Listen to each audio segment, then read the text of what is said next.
आपके नजरिए से सबसे जरूरी है शिक्षा, पलायन और पूंजी। लेकिन इसके साथ साथ जब सब साथी हम लोग बैठे तो ये तय हुआ कि नहीं, इसके अलावा जो दलित समाज के अपनी चिंता है उनके लिए जनसुराज क्या करेगा, वो पर्चा भी आपको अभी 10 दिन में मिलेगा जब आप संवाद चालू करेंगे। तो जो पहला वादा किया जा रहा है, मैंने जो आपको आंकड़ा बताया कि सिर्फ 3% दलित समाज के बच्चे 12वीं पास कर रहे हैं, तो ये तय किया गया कि 10वां पास जो भी करेगा, जो भी दलित समाज का बच्चा 10th पास कर जाए, 50% अगर उसको मार्क्स आया है 50 या ज्यादा, उसको कम से कम 2000 रुपया महीना का स्कॉलरशिप मिले ताकि वो आगे का पढ़ाई जब तक चाहे वो कर सके। इस पर आपकी सहमति है कि नहीं है सहमति ना भाई? इसको रखा जाए ना, इसको रखा जाए। दूसरी बात, यहां पर सबसे बड़ी समस्या लोगों ने बताया, भैया घर बनाने के लिए जमीन नहीं है। आपको मालूम है यहां कानून है, कानून यह है कि जो गरमजरुआ जमीन है उससे कम 3 डिसमिल जमीन दलित परिवारों को जरूर मिलना चाहिए। जहां पर ब्लॉक में, पंचायत में गरमजरुआ जमीन नहीं है, वहां डीएम को प्राइवेट जमीन खरीद कर जमीन आपको देनी है। लेकिन ताली मत बजाइए, तो कानून पहले से है, लागू नहीं है।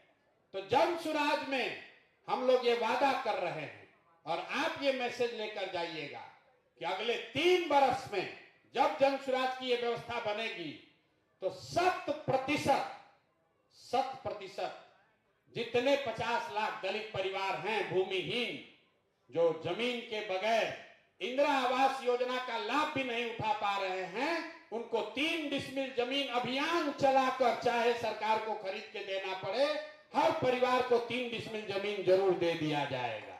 ये दूसरा बात होना चाहिए कि आप सहमत हैं कि कोई चेंज होना चाहिए।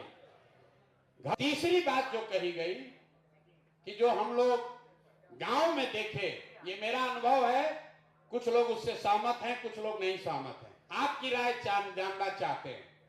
हमने देखा कि बिहार में बहुत बड़ी संख्या में जो लोग खेती, अपना खेत बटाई पर देते हैं, वो दलित समाज के लोग वो बटाई पर जमीन नहीं ले पा रहे हैं।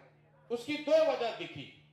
एक तो दलित समाज के पास, कई साथियों के पास पैसा ही नहीं है कि खेत बटाई पर भी ले सके, और दूसरा ये दिखा कि कई जगहों पर लोग दलित समाज के साथियों को इसलिए जमीन नहीं देते हैं कि डरता है कि अगर दलित समाज के लोगों को जमीन पट्टा पर देंगे, बटाई पर देंगे तो कब्जा कर लेगा। चूंकि पहले यहां जमीन को लेकर संघर्ष चला है, तो इसलिए जनसुराज ये सुझाव के तौर पर रख रहा है, आप लोग इसमें अपना मत दीजिए कि अगर जनसुराज की व्यवस्था बनेगी तो सरकारी जमीन जो है उसको सरकार पट्टे पर दलित समाज के साथियों को प्रायोरिटी पर दे, ताकि आप भी खेती कर सके और आपको मजदूरी न करना पड़े। दलित समाज में एक बहुत बड़े वर्ग को किसानी से जोड़ा जाए, इसलिए ये हम लोग वादा करना चाहते हैं। चौथी बात जो कही गई कि दलित समाज के जो साथी हैं, जो कॉन्ट्रैक्टर बनना चाहते हैं, कुछ छोटा मोटा बिजनेस करना चाहते हैं, उनको पूंजी कर्जा नहीं मिलता है। तो एक विशेष अभियान चलाकर दलित समाज के युवाओं को ट्रेनिंग, प्रशिक्षण और उनको ऋण की व्यवस्था सरकारी गारंटी पर किया जाए, ताकि आपको बैंक में जमीन न रखना पड़े। आपके पास है ही नहीं तो आप गारंटी दे नहीं पाते, आपको लोन मिलता नहीं है, तो सरकार अपने गारंटी पर दलित समाज के प्रशिक्षित युवाओं को लोन मुहैया कराए। ये चौथी बात कहना चाहते हैं। और 5वीं बात जो राजनीतिक है, जितनी आपकी संख्या है, आपको रिजर्वेशन आरक्षित सीट पर मिला हुआ है। जनसुराज ये कह रहा है कि नहीं, जिन सीटों पर दलित समाज की संख्या है, वहां काबिल लोग हैं, वो सीट भले आरक्षित नहीं है, लेकिन अगर काबिल कोई दलित समाज का व्यक्ति है तो उसको भी चुनाव लड़ाया जाए, चाहे वो मुखिया की बात हो या विधायक की बात हो।